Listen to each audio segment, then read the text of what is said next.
সবাই কেমন আছো? আশা করি তোমরা সবাই ভালো আছো। আমি খুব ভালো আছি। আজ আমি তোমাদের সামনে নিয়ে এসেছি নার্সিং কেয়ার প্ল্যান অ্যাপেন্ডিক্স। চলো তোমরা দেখতে থাকো আমি এই অ্যাপেন্ডিক্সে কী কী লিখেছি। ফার্স্টে আমি লিখেছি ইন্ট্রোডাকশান, তারপরে লিখেছি হিস্টোরি কালেকশন, তারপরে লিখেছি পার্সোনাল হিস্টোরি, তারপর লিখেছি ভাইটাল সাইন্স, তারপর লিখেছি ফ্যামিলি হিস্টোরি, তারপর লিখেছি ফ্যামিলি স্ট্রাকচার, তারপর লিখেছি ফ্যামিলি ট্রি, তারপর লিখেছি মেডিকেল হিস্টোরি, তারপরে লিখেছি physical examination, mental status, skin examination, তারপর লিখেছি head examination, eye examination, nose, neck and chest, তারপর লিখেছি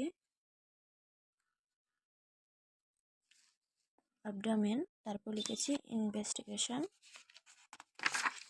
তারপর লিখেছি মেডিকেশন, তারপর লিখেছি নার্সিং ডায়াগনোসিস,